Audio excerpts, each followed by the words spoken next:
I died, killed by my own obesity.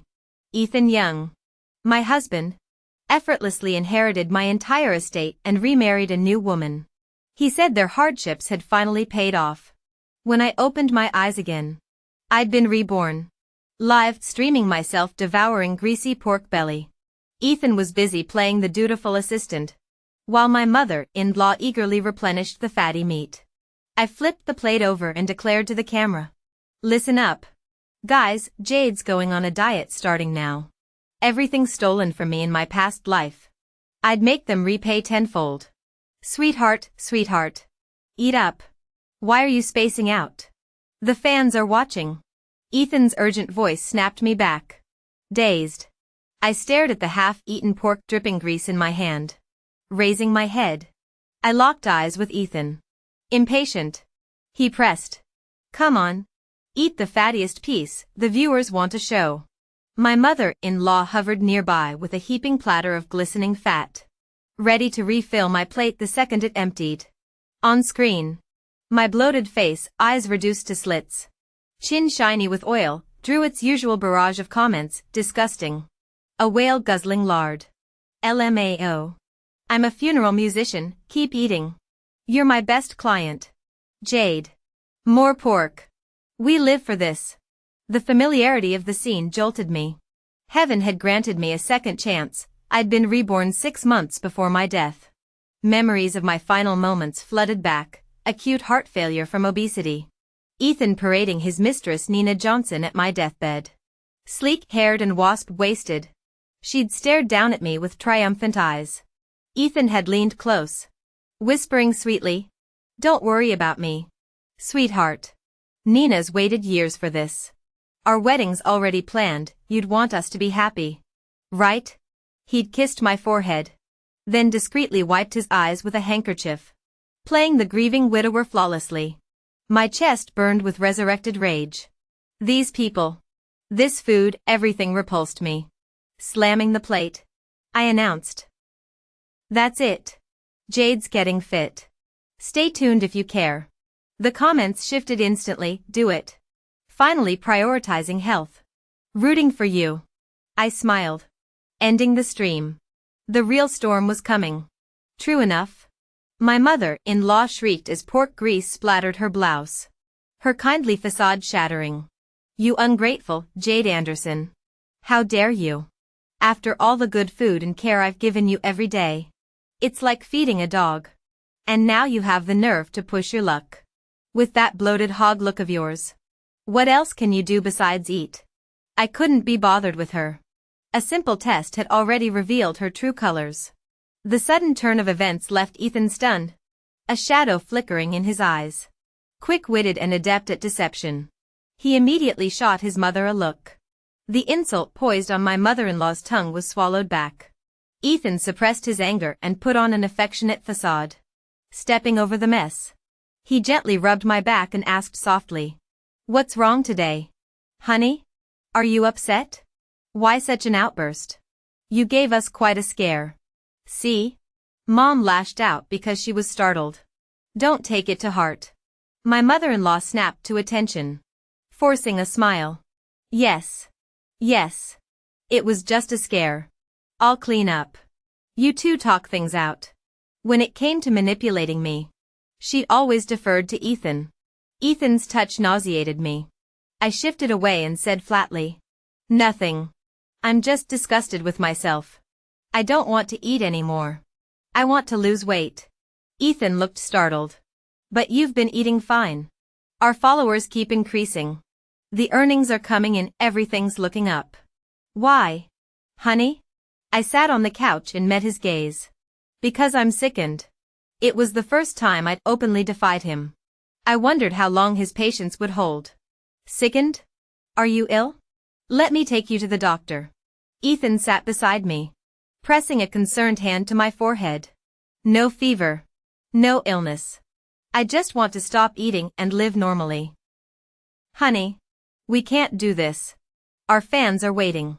Besides, you love eating. What's wrong with getting paid to eat and relax? No matter how big you get, I'll never resent you. I adore your curves.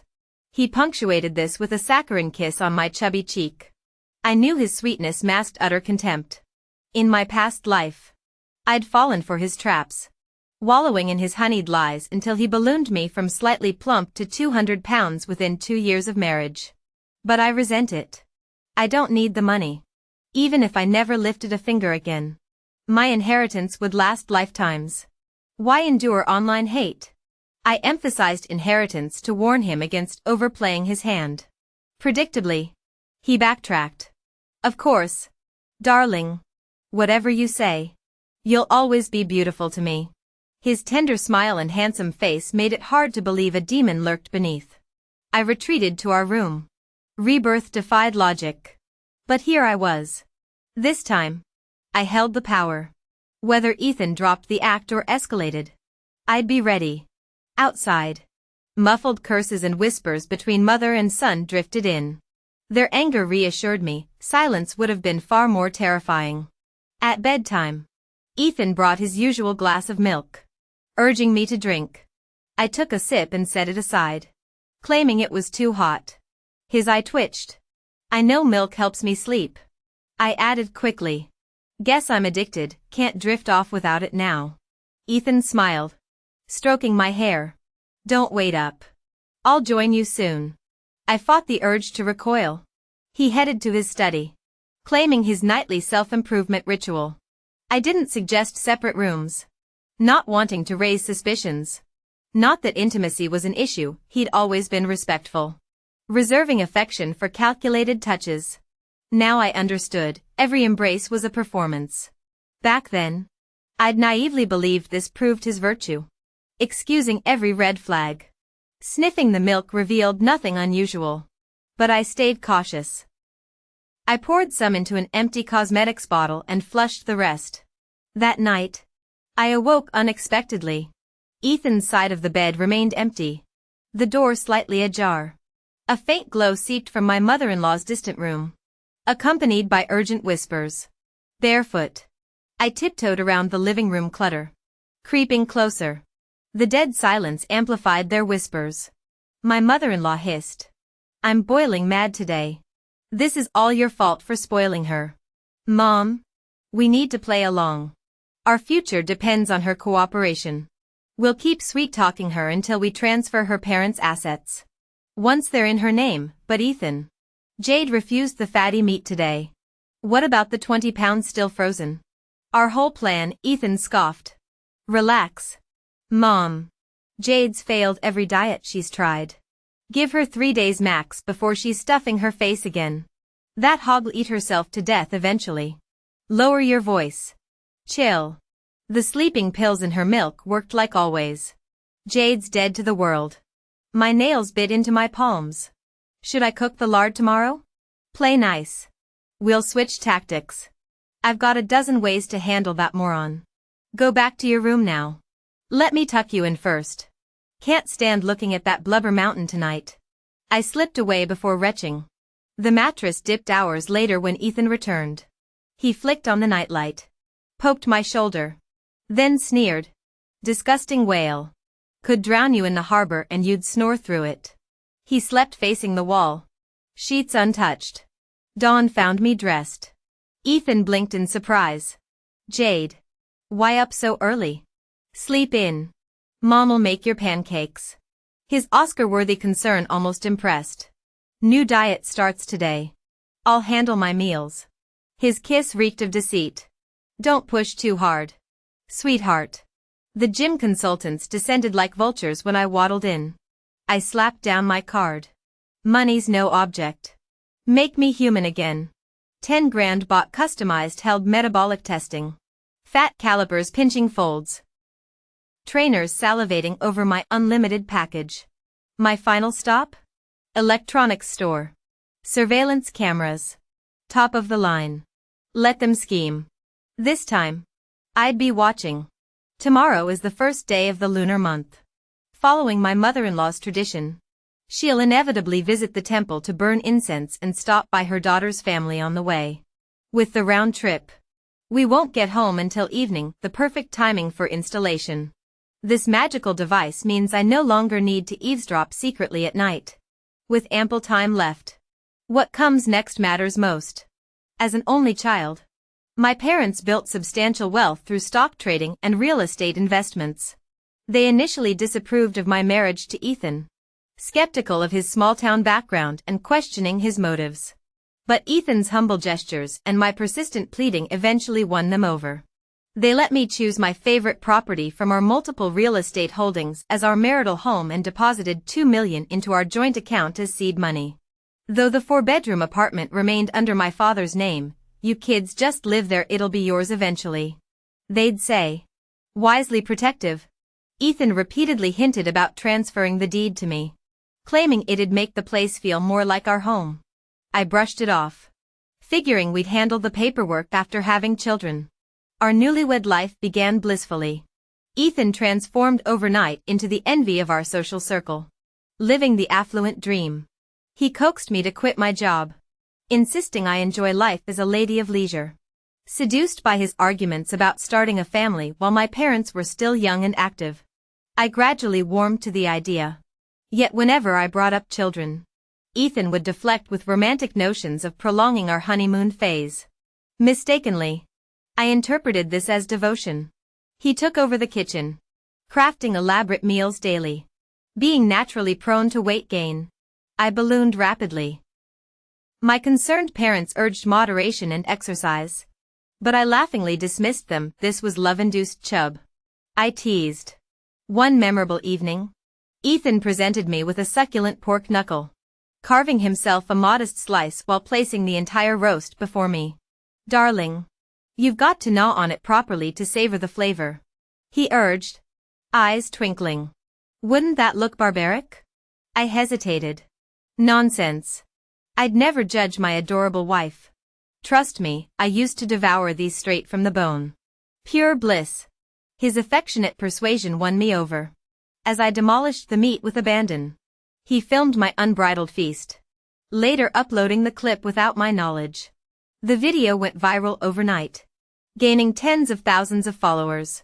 Gradually worn down by Ethan's sweet talk and affection, I evolved into Jade the foodie queen, my online persona shifting from Miss Jade to Jade the feast machine. This coincided with Ethan moving his mother into our home under the guise of better care. "Sweetheart, this industry's booming," he'd enthuse, fanning dreams of wealth. "We'll cash out soon. Then I'll help you slim down. Not that you need it, you're gorgeous either way. I'll always adore you." Blinded by such devotion, I committed fully, even as my furious parents cut contact and embarked on what became their fatal vacation. Their tragic car accident in that previous life shattered my world. Orphaned overnight, Ethan became my sole anchor, comforting me through funeral arrangements and holding me through endless tear-soaked nights. With only an overseas aunt as distant kin, I inherited millions in assets. Grief-stricken, I channeled my pain into compulsive eating broadcasts, embracing both fan admiration and online vitriol as twisted connections to my lost parents. This self-destructive spiral ultimately claimed my life. Now I see clearly Ethan's entire persona was engineered to exploit my inheritance. Every tender word, every loving gesture, all calculated toward one goal, accessing the fortune behind my trusting smile. When we first met, Ethan was tall and handsome, the secret crush of many female employees. Yet he chose me. Slightly plump, he pursued me relentlessly because I was his calculated choice. After marriage, he refused to have children, likely believing I wasn't worthy of bearing his offspring. The more I thought about it, the more furious I became, wishing I could slice him to pieces. My parents' deaths had been an unexpected boon for him, accelerating and simplifying his plans. I'd been foolish beyond measure, while he'd perfected his cruelty. Their departure was scheduled for 3 p.m. With time running out, I rushed to stop them. My father answered the door, still visibly upset. He glared at me. "Why are you back? We agreed to stay out of each other's way. Look at you, you've let yourself go completely." My soft-hearted mother intervened. "Frank, let her in. She's our child no matter what." Tears streamed down my face as I realized parents truly are one's ultimate refuge. I pushed past them, collapsing into heaving sobs. They exchanged worried glances, peppering me with questions as I led them to the couch. Just as I prepared to discuss their trip, a familiar voice called, "Jade? What's wrong?" Ethan stood in the hallway wearing an apron and work gloves, plumbing pipe in hand. My throat tightened, forcing a smile. I choked out, "Honey, I thought you were at work." Bathroom pipe burst. Mom explained cheerfully. "Your father called Ethan instead of you. Remember? He handles all our home repairs." Her fond expression made me ill. This manipulative bastard had even learned plumbing to ingratiate himself. "Don't flatter me, Mom." Ethan grinned, wiping grease from his hands. "Just taking care of family." "Jade, why don't you visit while I finish up?" He disappeared into the bathroom before I could protest. Panicking, I blurted, "We shouldn't keep Ethan from work. He needs to leave after fixing the pipe." Mom frowned. "Nonsense. He took the day off to drive us to the departure point." My blood ran cold. He blocked every escape route. Exactly like last time. Dragging my parents into the bedroom, I whispered urgent warnings about the trip's dangers. They dismissed my claims as paranoia, refusing to forfeit their non-refundable payment. Dad's temper flared. "You want us to obey without explanation? I'm going even if it kills me." As I reached for Mom's phone to cancel their reservations, the bathroom door creaked open. Ethan's shadow fell across the hallway. Every second here played into his hands. But I couldn't risk exposing my second chance secret. Not yet. The digital clock blinked 12:47 p.m. as 6 hours until their fatal departure in the previous timeline. This time, I'd dismantle his schemes piece by bloody piece. The system rejected cancellation as it was less than 12 hours before the trip. Ethan emerged from our room to grab something, finding us whispering intensely. "Honey, what's going on with you and your parents? Just humor them while we're here," he asked, brow furrowed. I forced a laugh. "Just telling them I'm quitting food live streaming to focus on losing weight." Mom lit up. "Jade, really? Frank, our girl's getting healthy." Dad nodded approvingly. "About time. We'll support you. Slim down and I'll get you something nice." Seizing the moment, I tried canceling their trip. Instead, they became more determined to leave, claiming renewed peace of mind. Remembering my elevated cholesterol readings, I clutched my chest and groaned in pain, every overweight person's universal distress signal. Chaos erupted. Mom fumbled for her phone as Ethan rushed out shouting, "My car's right here." They bundled me to the ER where doctors, alarmed by my weight and symptoms, admitted me immediately. Clutching my parents' hands on the hospital bed, I sobbed dramatically. "Don't leave me. What if I die during surgery?" Mom tearfully promised to stay. Dad murmuring comforts. Their cancelled trip became official as tests dragged till evening. Next day, hidden cameras were installed as I began brutal workouts. Staring at my flushed, sweating reflection, I channeled disgust into determination. Ethan and Nina's betrayal fueled every rep. I started disappearing for hours, returning to find Ethan conspiring with his mother. They'd noticed my resolve. One night, he presented my former favorites, braised pork belly dripping with glaze. "You're wasting away," he coaxed. I eyed him coolly. Real support doesn't involve sabotage. Unless I let the implication hang. He backpedaled fast. Later, massaging my shoulders, he casually mentioned his company's investment opportunity, same script as before. Memories flooded back of our drained savings last time. His demands for my parents' retirement funds. This time, I simply smiled. 2 days after my parents' tragic news, Ethan never mentioned it again. Those $2 million remained unresolved until my death. Now, hearing him bring it up, I wanted to refuse outright but feared provoking him. I deflected. "That sounds great. But we can't access the funds right now. I invested in fixed-term financial products, it'll take 2 months to liquidate." He frowned. "By then, the second-round financing window will close while we sit idle. Why didn't you consult me before locking up our money?" I smiled sweetly. Sorry, Ethan. The high yields tempted me. I'll discuss it with you next time. His eyes gleamed. How about borrowing from your parents? A few million invested for 3 months could generate hundreds of thousands. Fast returns. My chest tightened at his greed. But I kept my voice steady. Parental loans are tricky. But I'll visit them tomorrow. Let me work on them. Ethan puffed his chest. The investment's rock solid. Take your time visiting, really bond with them. He kissed my forehead before retreating to his study. Likely updating his first love.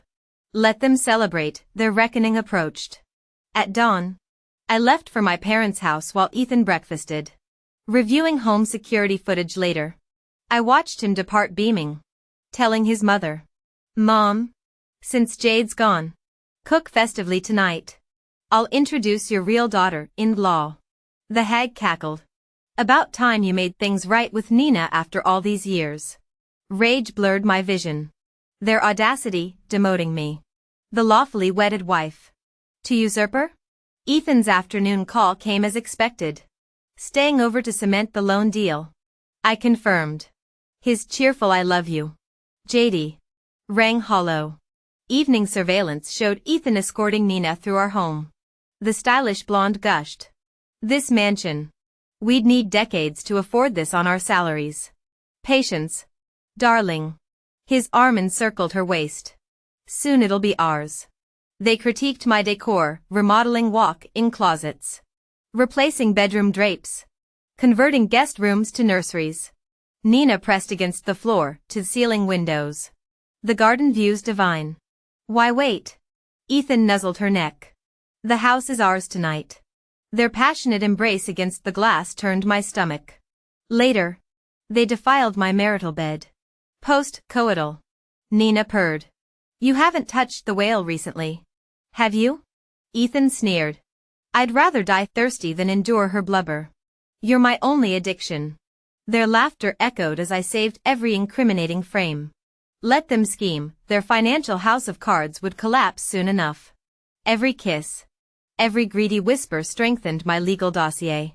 The young family's reckoning would be televised. I will. For you and our future. But lately, Jade has been acting different. I had to adjust the plan. How so? Ethan pondered. Hard to explain. She seems less naive than before. Nina cautioned. Be careful.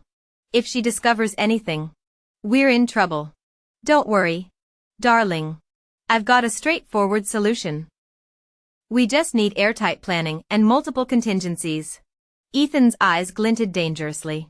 My breath caught. He was preparing to cross the line. 3 days later, I returned home. Ethan's eager expression met my defeated demeanor. When I revealed my parents refused the loan, he erupted, a rare loss of control. His coffee cup shattered against the wall. They've always looked down on me. He roared. I treated them like family. But I'm just an outsider to them. He stormed into the bedroom, slamming the door. This used to be his trump card. I'd panic, begging at the door while he lectured me about his sacrifices and devotion. I'd apologize profusely, granting every demand through tears. Now, let him seethe.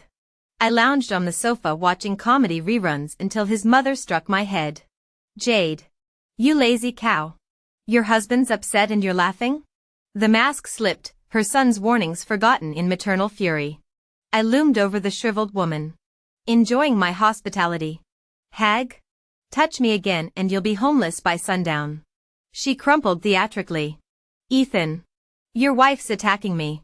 My husband emerged, anger fading to wary calculation when I coldly stated, your mother struck me. Remember whose name's on the deed. After placating his mother, Ethan returned with saccharine apologies. I dangled fresh bait. My parents said their millions will be ours if we stay married. His eyes lit with dollar signs. That night, their whispered plotting chilled me. My current evidence could expel him penniless. But I want him imprisoned. For weeks, Ethan courted my parents relentlessly, hiking invitations, yacht excursions, all politely declined. Let him keep trying. Every recorded attempt strengthens my case. That day, During my gym class, I got a call from my mom. She said Ethan had just shown up at their house, claiming to check the gas lines and replace some pipes. I immediately told her, "Take Dad and wait in the hallway right now. I'll contact the gas company." I'd warned them before to secretly inform me about Ethan's every move. For extra precaution, I'd installed hidden cameras at their place, pulling up the live feed. I watched Ethan tinker in the kitchen for ages. The bastard hadn't even discussed this with me. Rushing over, I arrived as gas company technicians finished their inspection. Their report confirmed he'd installed outdated, cracked pipes that could easily leak and cause explosions. I collected their written assessment and handed everything to my lawyer. When the police came to arrest him minutes later, Ethan had just discovered a camera. He stormed toward me, waving the shattered device. "Jade, was this your doing?" "Obviously." I shrugged. "Got a problem with that?" His face twisted. "How long have these been here? What are you plotting?" "Long enough to document your little performance." I smirked. "Bravo on the gas pipe charade. By the way, you know everything." Spittle flew from his contorted mouth. "Every damn thing." My laughter bounced off the walls. "Surprise? Ethan, how's my acting compared to yours?" He roared like a wounded beast, crushing the camera under his heel. "I'll kill you. You scheming bitch. You think you can? Check your mom's room and the bedroom while you're at it." I cut in sweetly. Some real cinematic gems there. "You and your precious first love made quite the show." His mother lunged at me, screeching curses. I sidestepped her charge easily, those gym sessions paying off, and watched her crash to the floor. Ethan came at me next, eyes bloodshot. We grappled wildly, but his height advantage soon pinned me down. His hands closed around my throat. "Die, fat cow. The estate stays mine," he rasped. His mother's wails blended with his manic laughter until the door exploded inward. Police swarmed the room, tackling Ethan mid-stranglehold. My lawyer Lynn helped me up, trembling. "Jade, another second and..." I squeezed her hand. "Last life." I dismissed her warnings about Ethan's manipulation until it cost me everything. Now, reborn and clear-eyed, I'd finally listened. As officers dragged away the screaming man I'd once called husband, I smiled at the hidden lenses still recording from the walls. Let the cameras roll. This was just Act 1. Under her guidance, I embarked on my path of revenge. During this period, I never allowed myself a moment's idleness. The milk Ethan made me drink every night tested positive for psychotropic drugs. Long-term consumption significantly increases obesity-related sudden death risks. I hired a private investigator who captured extensive photographic and video evidence of his secret rendezvous with Nina. We also discovered that all password-protected social apps on Ethan's computer became accessible around Nina's birthday. Thousands of chat records between them meticulously documented their entire conspiracy and execution process, with all evidence clearly interconnected and substantiated by police witnessing Ethan's attempted murder. His criminal guilt became indisputable. My mother-in-law and Nina were both officially investigated as key suspects in the case. After giving my official statement, I retrieved a burner phone from my bag, destroyed its SIM card, and disposed of it. This number had only been used once near our apartment to send Ethan the message, "Your wife installed surveillance at home. Check immediately." I then called 911 and texted Lynn, "Ethan's trying to kill me. Call police now." Soon after finalizing my divorce from Ethan, I sold our former residence and moved back in with my parents. My weight loss journey achieved breakthrough success. Within 6 months, I shed half my body weight, regaining both health and confidence. Now my priorities are caring for my aging parents and savoring life's pleasures. Maybe I'll even relocate to a new city for fresh beginnings.